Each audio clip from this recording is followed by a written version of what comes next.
마실까 무엇을 입을까 염려하지 말아라. 그것을 위해서 살지 말고 기도하지 않아도 된다. 그런 것 때문에 걱정하고 근심하고 고민하지 말아라. 실제적으로 우리가 그런 것들 때문에 고민하고 걱정하고 애쓰고 애달바잖아요.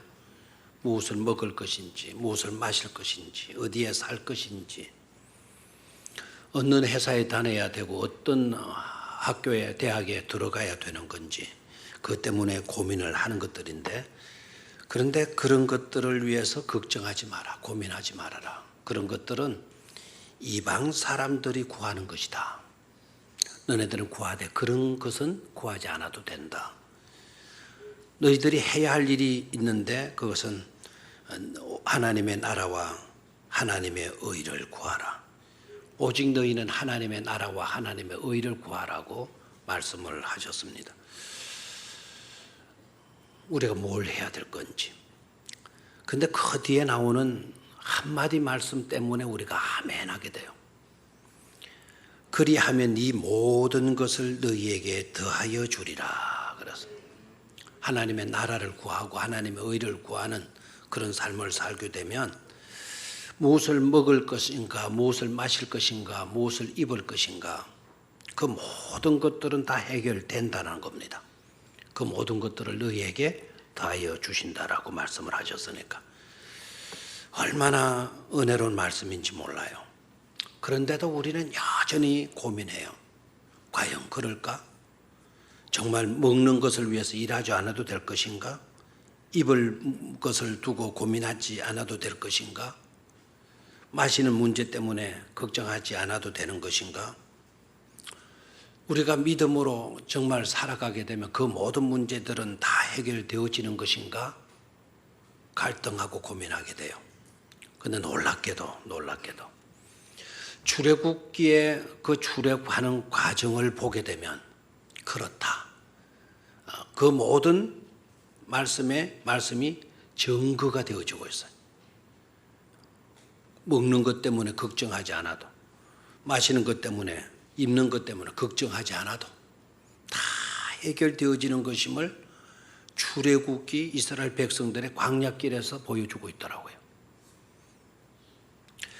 여러분, 광야길을 가는 이스라엘 백성들에게 주어진 중요한 과제가 있다고 하면 뭘까요? 그들에게 있어서 중요한 문제.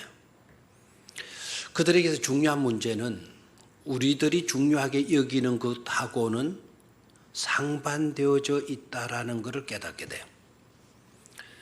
광야길을 걷는 사람들에게 있어서의 중요한 과제는 농사를 지어야 한다거나 사업 경영을 어떻게 해야 된다거나 돈을 많이 벌어야 된다거나 좋은 대학과 직장에 들어가야 한다거나 좋은 주택에서 살아야 한다거나 하는 그런 것이 그들에게 있어 중요한 과제가 아니더라고요. 광야는 사실 그런 것들이 통할 수가 없고 통하는 곳이 아니지 않습니까?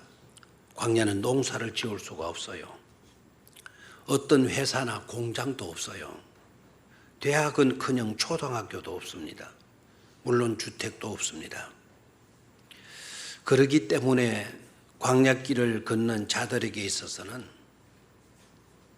그러한 광야길에서는 자신들이 할 수 있는 것은 아무것도 없어요. 자기들에게 주어진 중요한 과제가 있다고 한다면 하나님의 이끄심대로 사는 거예요. 하나님의 언약 붙들고 믿음으로 순종하며 따라가는 거예요. 그래 아무것도 할 것이 없으니까 오로지 할 수 있는 것은 하나님과 깊은 사귐을 갖는 거, 하나님과 교제하게 되는 거. 그것이 그들의 삶의 중요한 과제였고 그것이 전부였어요. 그러면 결과는 어떻게 됐냐? 놀랍게도, 정말 놀랍게도 그렇게 살 수밖에 없어서 그렇게 산 이스라엘 백성들을 하나님께서 책임져 주시더라는 거예요. 농사 짓지 않아도, 사업 경영 문제 때문에 고민하지 않아도, 돈을 벌지 않아도, 좋은 대학에 좋은 직장에 들어가야 된다, 그런 것 때문에 고민하지 않아도 하나님께서 먹을 것, 입을 것, 마실 것 다 책임져 주셨다는 사실이에요. 일반적으로 사람들은 광야길이라고 하면 굉장히 힘들고 고생길인 줄로 생각을 해요. 맞습니다. 광야길 누가 좋아하겠습니까? 그 길을 누가 쉬운 길이라 말할 수가 있겠습니까? 그러나 광야길을 이해할 때 힘들고 어렵고 고생길이라고 하는 것으로만 이해해서는 안 됩니다. 꼭 그런 것만은 아니니까요. 지난번에도 말씀을 드렸다시피 오히려 광야길은 순간순간 하나님의 돌보심의 손길을 느낄 수 있는 그런 길일 뿐만 아니라 하나님의 약속을 붙들고 약속의 땅을 향해서 나아갈 수 있는, 오늘은 내 앞에 어떤 길이 펼쳐지게 될 것인가, 정말 가슴 벅차게 만드는 설레임의 길이기도 하는 것입니다.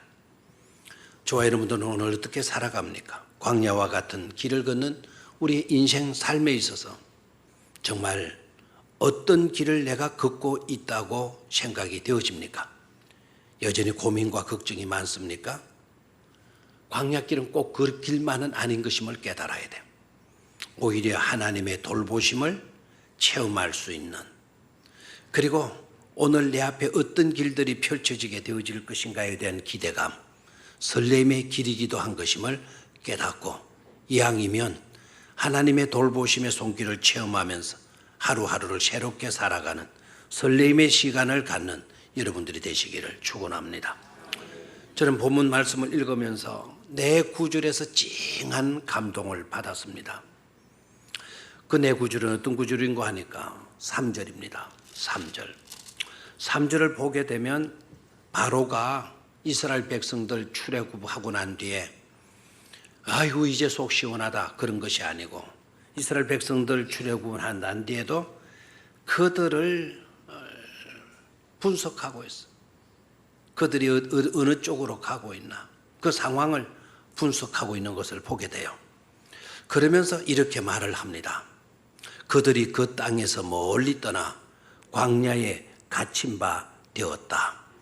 그들이 그 땅에서 멀리, 고센 땅에서 떠나가가지고는, 멀리 떠나가가지고는 광야길로 갔는데, 광야에 나가서는 그들이 어떻게 되었다? 갇힌 바 되었다. 이런 말을 해요. 저는 이 말씀을 묵상하면서 이런 질문을 해보았습니다. 과연 이스라엘 백성들, 출애굽한 이스라엘 백성들이 도관에 든 주인가? 아니면 영광인가? 도관에 든 쥐꼴이 되어졌는가? 아니면 영광길로 나아가고 있는가? 하는 질문을 던져보았습니다. 두 번째로는요, 5절입니다. 5절. 그 백성이 도망한 사실이 애굽 왕에게 알려짐에 바로와 그의 신하들이 그 백성에 대하여 마음이 변했다 그랬어요. 바로와 바로의 신하들의 마음이 변해서 말하기를 우리가 어찌 이같이 하여 이스라엘을 우리를 섬김에서 놓아 보냈는고 하고, 다시 말하면 이스라엘 백성들을 출애굽시킨 것을, 시켜준 것을 뭐 하고 있는 것 같습니까? 후회하고 있는 것 같은 느낌을 받게 돼요. 저는 이 말씀을 읽으면서 이런 질문을 또 던져봤습니다. 바로가 후회하고 있다. 자, 후회가 중요하냐? 회개가 중요하냐? 후회냐? 회개냐라는 질문을 던져보았어요. 세 번째 제가 감동을 받은 구절은 2절입니다. 2절인데 이스라엘 자손에게 명령하여 돌이켜 바다와 믹돌 사이에 비아히롯 앞 곧 바알스본 맞은편 바닷가에 장막을 치게 한지라. 언뜻 읽어가지고는 이 말씀의 중요성이 별로 느껴지지를 않죠. 그런데 말씀을 묵상하다 보니까 이 말씀이 엄청난 감동으로 막 가슴을 벅차게 만들어주더라고요. 그 땅에서 비아히롯 앞 곧 바알스본 맞은편 바닷가에 뭐를 치게 하니라? 장막을 치게 하니라. 그 다음에 밑으로 가서 13절의 말씀에 감동을 제가 받게 되는데, 13절은 여러분들도 너무나도 은혜롭게 아마 받아들이리라 생각을 해요. 한번 같이 읽어볼까요? 시작. 모세가 백성에 이르되 너희는 두려워하지 말고 가만히 서서 여호와께서 오늘 너희를 위하여 행하시는 구원을 보라. 너희가 오늘 본 애굽 사람을 영원히 다시 보지 아니하리라. 14절도 있습니다. 여호와께서 너희를 위하여 싸우시리니 너희는 가만히 있을지니라. 전쟁을 하면 하나라도 더 전투를 하도록 만들어야 되는데 오히려 전쟁을 하신다고 말씀을 하시면서 너희는 가만히 있거라. 전쟁은 내가 하겠다. 내가 싸우겠다. 내가 너희를 위해서 싸우겠다. 이렇게 말씀하시. 이 말씀이 저에게 또 감동으로 주어졌습니다. 그래서 세 번째 질문을 해봤어요. 바로의 군대를 보는가, 하나님을 보는가. 세 가지 질문을 해보았습니다. 이 세 가지 질문을 다시 한번 생각하면서 하나님께서 저와 여러분들에게 들려주시는 음성을 들으시고 은혜 받으시기를 바랍니다. 첫 번째, 도관의 주인과 영광을 얻을 때인가. 도관의 주인과 영광을 얻을 때인가. 가만히 보면 바로가요 대단한 사람이에요. 지금으로 말하면 굉장히 모든 것에 대한 지혜를 갖고 있는 그런 지략가인 것임에 틀림이 없어요. 출애굽을 시켜놓고 출애굽을 하라고 명령을 해놓고는 나가보겠지 뭐 나가 이런 게 아니고 하나하나의 경로를 딱 추적하고 있어요. 그리고 혼자말로 이렇게 내까리는 것 같아요. 아니 저 친구들 참 우스운 친구들이라고. 참 바보 멍청이 같다고. 아니 도망갈 데가 없어서 하필 광야길로 가느냐. 비아 마린스 해변길도 있고 킹즈 하이웨이 왕의 대로도 있는데 그 좋은 대로도 있고 한데 길도 없는 그 험악한 광야길로 가는 것 봐. 아마 형편없는 친구들이어서 그럴 거야. 그리고 그것은 길도 아니잖아. 그 위치를 보게 되면 바다가 가로놓여져 있잖아요. 길이라는 것은 이곳에서 저곳으로 통할 수 있어야 길이 되는데 그때 당시는 바다가 가로놓여져 있으면 이건 길이 막힌 것이나 다른 바가 없죠. 그러니까 바로가 저들은 광야에 갇혔다. 도관에 든 쥐다라고 여기는 거죠. 사실 우리가 보아도요. 지도를 펴놓고 우리가 보고 생각해 보아도 저들이 애써서 출애굽해놓고 왜 그 길로 가고 길도 아닌 그곳에 가서 결국 그 바다가 가로막혀 있는 앞에 이렇게 멈추게 되는가. 도관에 든 쥐처럼 그렇게 끝나는 것으로 우리도 여겨지지 않습니까? 그런데 성경은요 전혀 아니라고 단언을 하고 있어요. 오히려 성경은 이렇게 말을 하고 있죠. 자, 그 성경 구절을 한번 보도록 하겠습니다. 왜 그곳으로 인도하시나? 4절 시작. 내가 바로의 마음을 완악하게 한즉 바로가 그들의 뒤를 따르리니 내가 그와 그의 온 군대로 말미암아 영광을 얻어 애굽 사람들이 나를 여호와인 줄 알게 하리라 하시매 우리가 그대로 행하리라 그랬어요. 참 이상합니다. 하나님은요. 내가 그와 그의 온 군대로 말미암아 고생 꽤나 하겠다. 신경 꽤나 써야 되겠다. 이런 것이 아니고 오히려 애굽의 온 군대로 말미암아 뭐 한다 그랬나요? 바로와 애굽의 온 군대로 말미암아 뭐를 얻을 것이다. 영광을 얻을 것이다 라고 말씀을 합니다. 골치 아프겠다. 이거 신경 쓰이게 됐구나. 그런 것이 아니고 영광을 얻게 된다는 말씀입니다. 그리고 또 뭐라고 이야기하나요? 애굽 사람들이 나를 여호와인 줄 알게 하리라 하시매 내가 누구인 줄 알게 하리라? 여호와인 줄 알게 하리라 하시매 우리가 그대로 행했다라고 이야기를. 오히려 그것이 바로 하나님께서 뭐를 얻으신다? 영광을 얻으시게 된다라는 거예요. 어떻게 그것이 가능합니까? 분명히요, 앞에 가로막힌 바다는 이스라엘 백성들의 입장에서 보면 그것은 큰 뭡니까? 장애물이죠. 큰 장애물이 아닐 수가 없습니다. 바로의 입장에서 보게 되면 그 이스라엘 백성들 앞에 가로놓여 있는 그 바다는 바로의 입장에서는 뭡니까? 그들을 다시 사로잡아서 끌고 올 수 있는 절호의 지형지물이 되어지는 것 아닙니까? 바로는 그 바다 그 자리에 잘 있었어.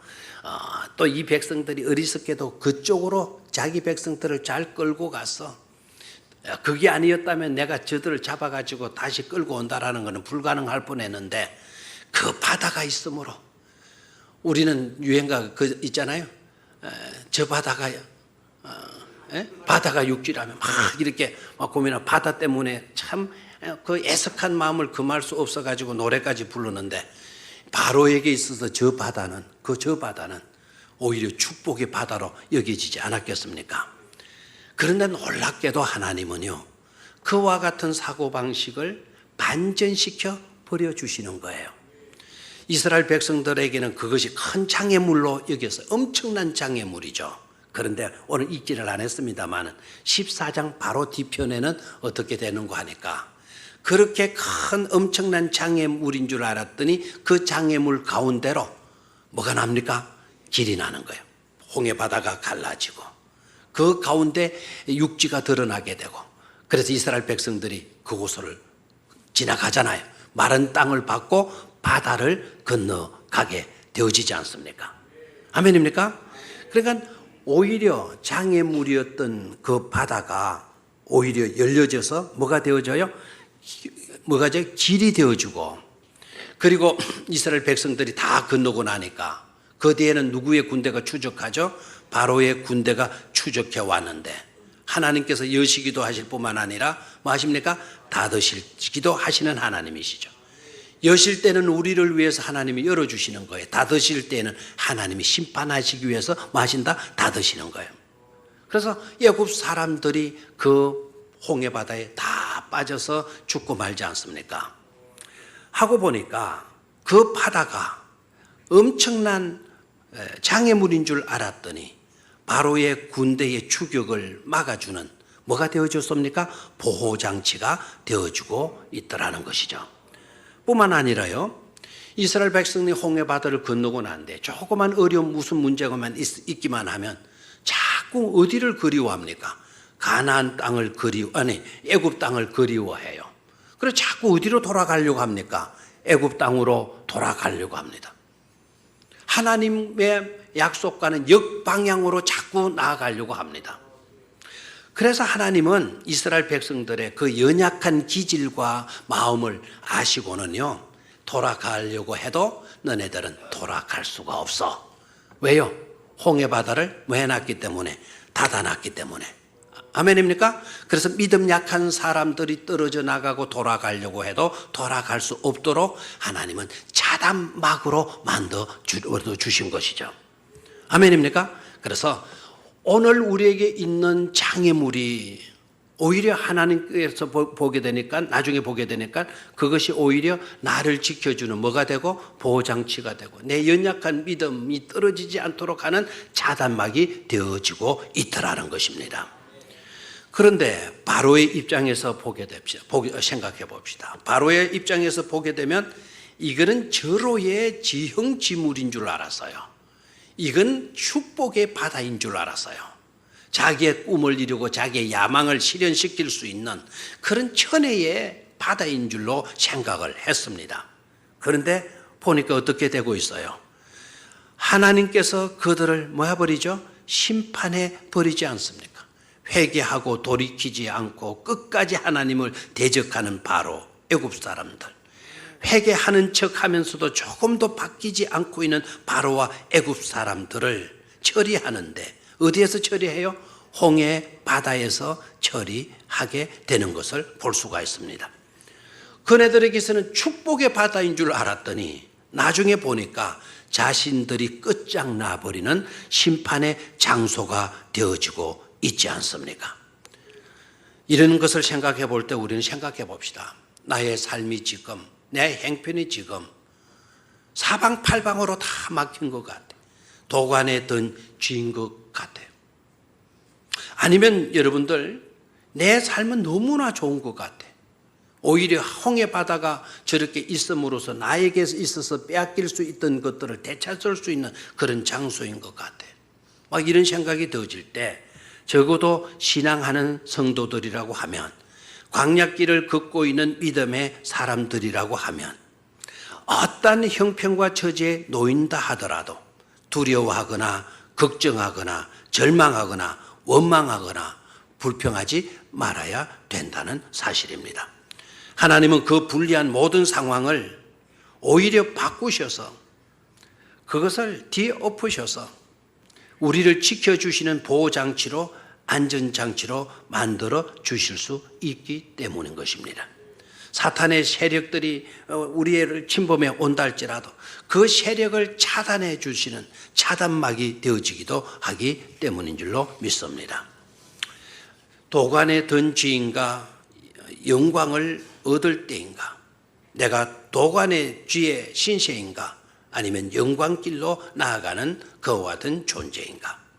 저와 여러분들은 여기서 분명한 해답을 가질 수 있기를 축원합니다.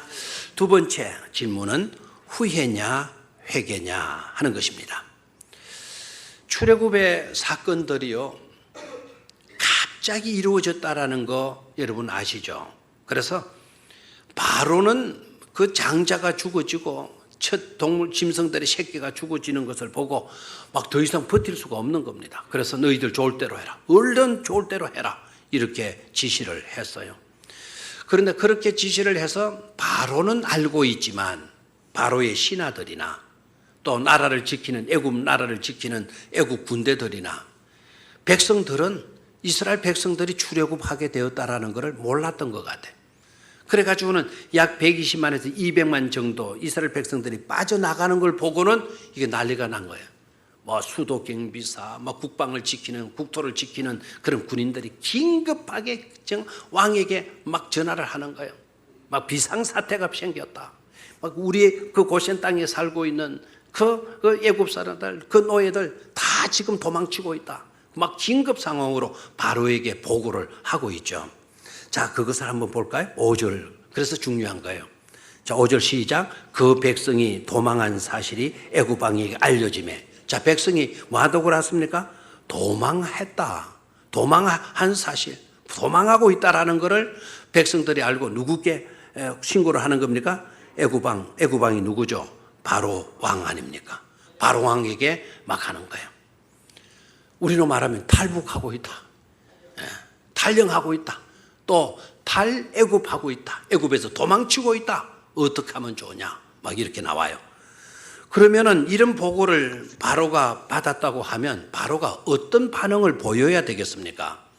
기본 상식적으로 보면 어떤 반응을 보여야 되겠습니까? 그런 보고가 들어올 때, 그러냐? 너희들 그것 때문에 놀라지 말아라. 내가 허락했다. 내가 허락한 일이다. 이렇게 말해야 되지 않습니까? 자기가 허락했지 않습니까? 내가 허락했으니 너네들 놀라지 마라. 내가 허락한 사실을 미처 내가 방송으로 내보내지 못했구나.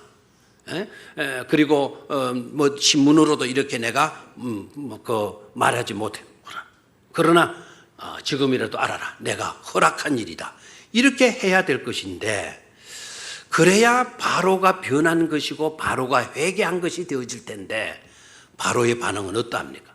정반대로 나타나고 있지 않습니까? 자, 5절을 한번 다시 읽어보도록 하겠어요. 시작. 그 백성이 도망한 사실이 애굽 왕에게 알려지매 바로와 그의 신하들이 그 백성에 대하여 마음이 변하여 이르되 우리가 어찌 이같이 하여 이스라엘을 우리를 섬기면서 놓아 보냈는가? 뭐 하고 있습니까? 후회하고 있지 않습니까? 변하지 않은 거예요. 후회할 뿐입니다. 그러니까 후회는 또 어떤 결과를 낳게 되죠? 그 뒤를 보면 바로 6절을 보면 바로가 곧 그의 병거를 갖추고 그의 백성을 뭐하러 갈지? 데리러 갈지. 이 표현이 데리러 갈지이지만 잡아 끌고 오겠다는 것 아닙니까? 맞죠? 바로 뭐를 동원시켜요?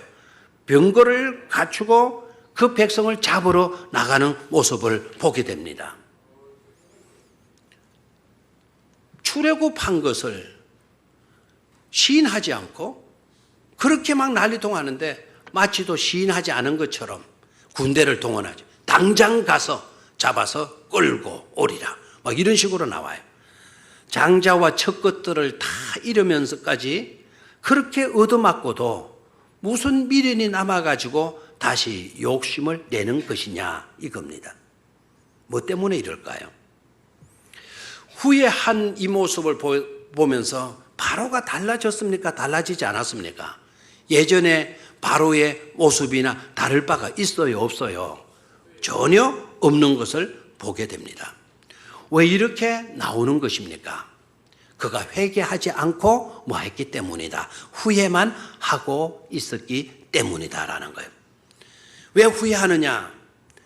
하나님께서 내 백성을 보내라 하셨는데 다시 이스라엘 백성을 자기 나라의 노예로 삼으려고 하고 있는 것은 아직도 여전히 하나님을 우습게 여기는 것 아닙니까?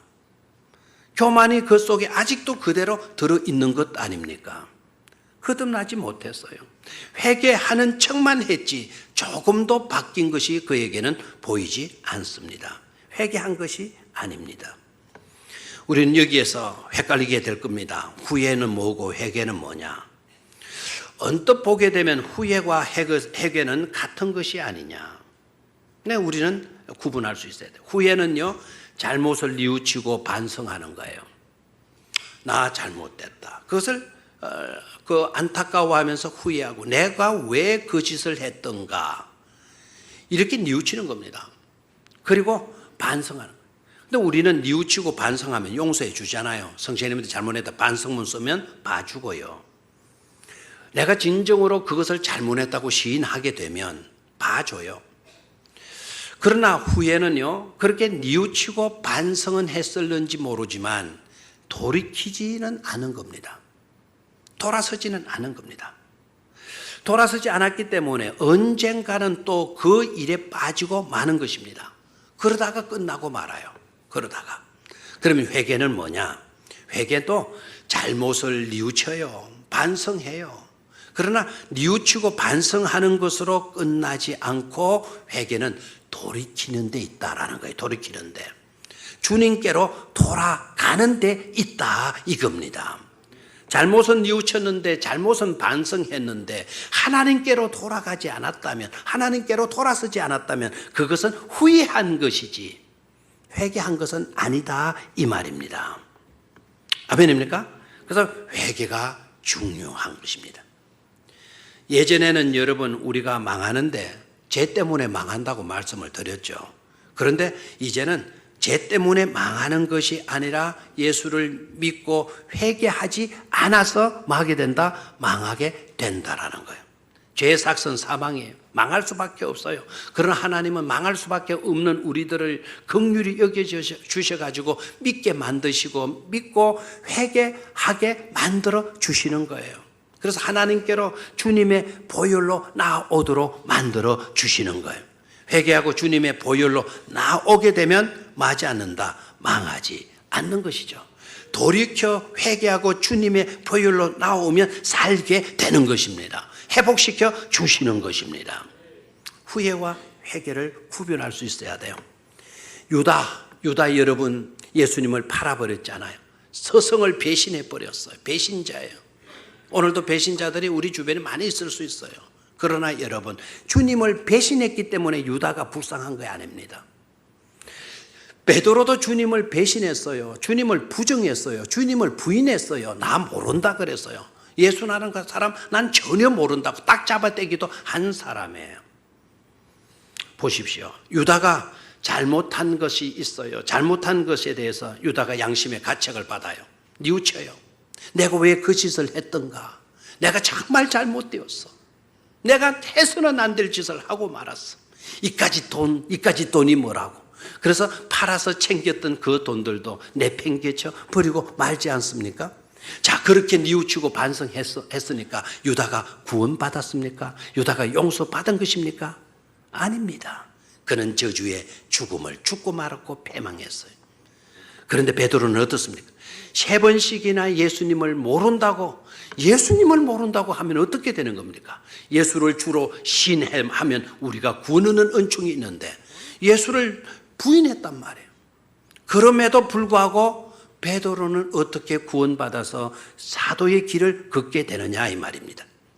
베드로도 예수님을 부정했던 것 때문에 얼마나 통곡했는지 몰라요. 닭 울음 소리 듣고 가슴을 치고 땅을 치면서 통곡했어요. 통곡했으니까 그래서 사도가 된 거다? 아닙니다.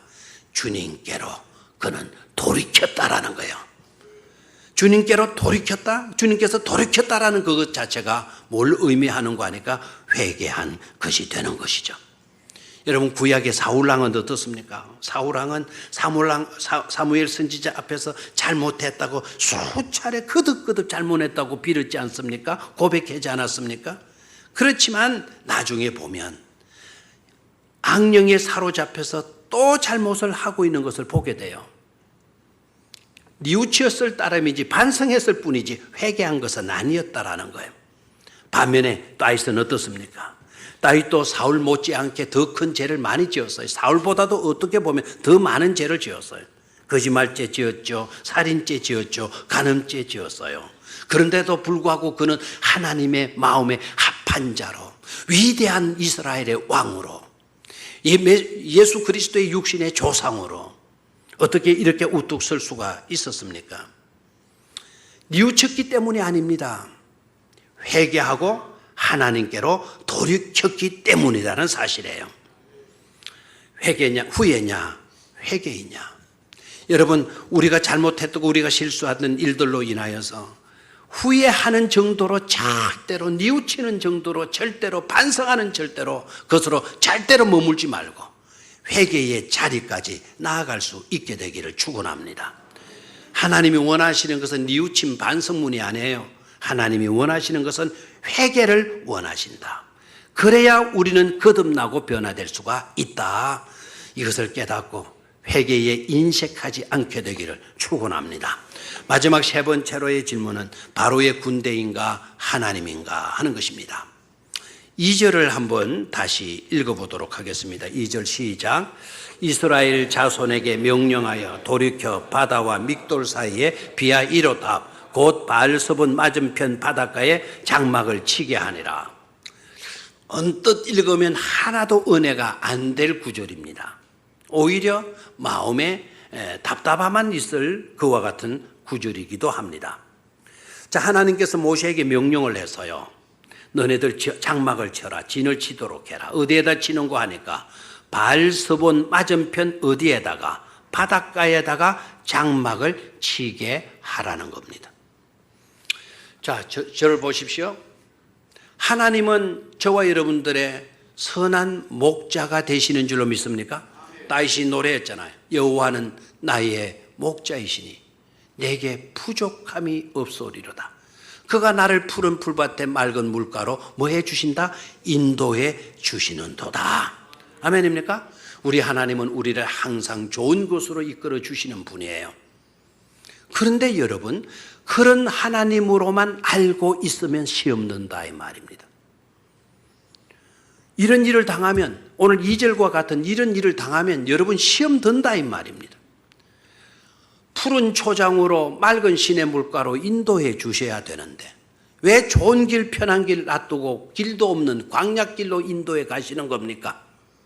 길이라면 무난히 통할 수 있는 그런 것이어야 되는데 왜 바닷가에다가 장막을 치라고 이야기를 하십니까? 길도 없는 그곳에다가 왜 장막을 치라고 말씀을 하시는 겁니까?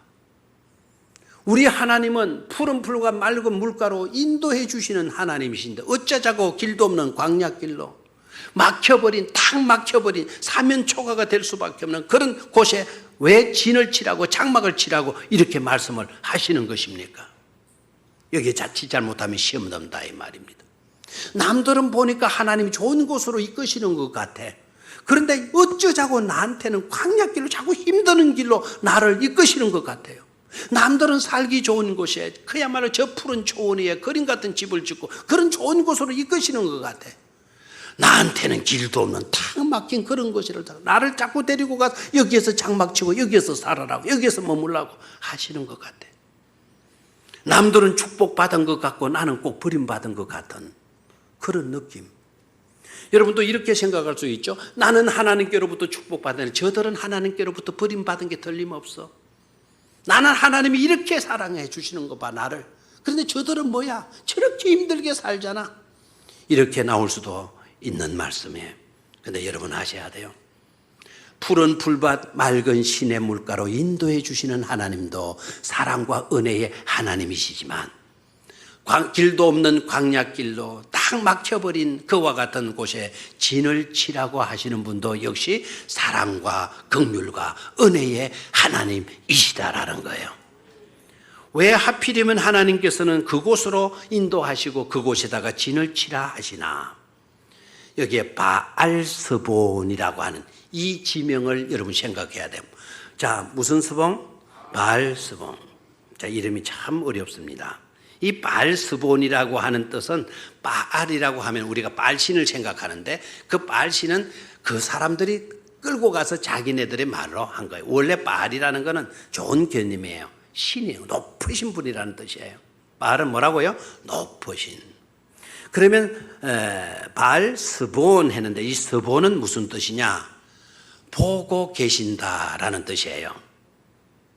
무슨 말인지 아시겠습니까? 그럼 바알스본은 어떤 곳이 되죠? 하나님께서 보고 계시는 곳이다 이 말입니다. 바알스본이 누가 보시고 계신 곳? 하나님이 보시고 계신 곳. 알겠습니까? 그러니까 여러분 구약의 이름은 굉장히 중요해요. 루스 땅이 나중에 베들 땅이 되잖아요. 야곱이가 도망가다가 누구를 만나요? 하나님의 사자를 만나잖아요. 잠이 깨가지고는 이곳은 바로 하나님이 계시는 뭐다? 베델이다. 이 바알스본 이곳에다가 진을 쳐라. 이곳에 진을 치는 너희들을 불안하고 두렵겠지만 그러나 내가 지켜보고 있는 곳이다. 내가 지켜보고 있는 이곳에다가 너네들은 뭐를 치도록 해라? 장막을 치도록 하라는 명령이에요. 이렇게 보고 나니까 이게 큰 은혜로 우리에게 주어진 사건이 아닐 수가 없죠. 바로가 그것을 못 보았으니까 바로는 어떤 입장에 봐서 저들은 뭐에 든 쥐다, 도간에 든 쥐다라고 그렇게 여겼던 것. 오히려 우리 신앙인의 입장에서 보게 되니까 그곳이야말로 하나님께서 지켜보시는 최고로 안전지대가 되어주고 있는 것 아닙니까? 아멘입니까? 그런데 이스라엘 백성들은 그걸 바라봐요, 못 바라봐요? 바라보지 못하는 거예요. 원망하는 거예요. 불평하는 거예요. 그래서 옛날로 다시 거슬러 올라가지고 하는 말이 가만히 우리들을 그냥 두라고 하지 않았느냐. 애굽의 생활이 훨씬 더 낫다. 왜 이렇게 끄집어내가지고 우리를 이렇게 고생시키고 있냐. 이렇게 불만하고 나오잖아요. 여러분 믿음 없는 사람들은 항상 이렇게 불만하고 불평하는 것인 것을 깨달아야 돼요. 자, 저를 보십시오. 결론을 짓습니다. 자, 이 바알스본도 누가 또 노려보고 있었는지 하니까 그곳을 바알이 노려보고 있었죠. 다시 한번 바알스본을 누가 노려보고 있었나요? 애굽의 왕 바로가 뭐 하고 있나요? 노려보고 있었잖아요.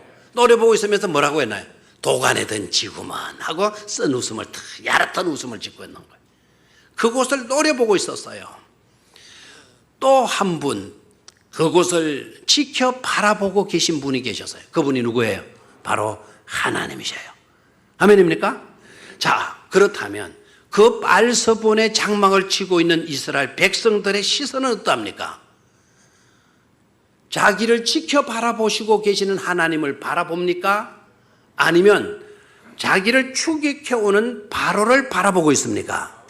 바알스본에 멈춰서 거기에 살고는 장막을 치고 있는 이스라엘 백성들은 자기를 지켜보시는 하나님을 바라보지 못하고 자기를 추격해오는 누구를 바라보고 있어요? 바로와 그의 군대를 바라보고 있는 거예요. 그러니까 어떻게 됩니까? 두려워 떨게 되었다 그러고 불평하고 절망하고 원망하게 되어졌다 하는 것 아닙니까? 그래서 모세가 그때 일어서서 하는 이야기가 뭐죠? 여러분들 왜 바로의 군대를 바라봅니까? 하나님을 바라보십시오. 하나님의 구원을 바라보십시오.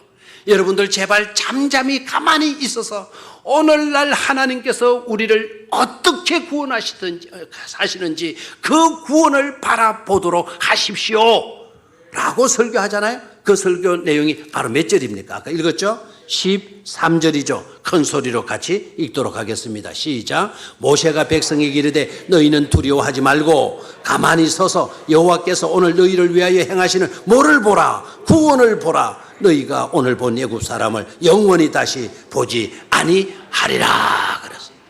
아멘입니까? 사랑하는 우리 성도 여러분, 바로의 군대를 바라보지 마십시오. 그들의 병거를 바라보지 마십시오. 우리를 노려보는 그 바로에게 여러분 관심을 쏟아붓지 마십시오. 거기에다가 집중하지 마십시오. 우리를 지켜주시고 우리를 보살펴 주시고 우리를 책임져 주시고 이 시간도 우리를 바라보시고 계시는 그 하나님을 바라볼 수 있게 되기를 축원합니다.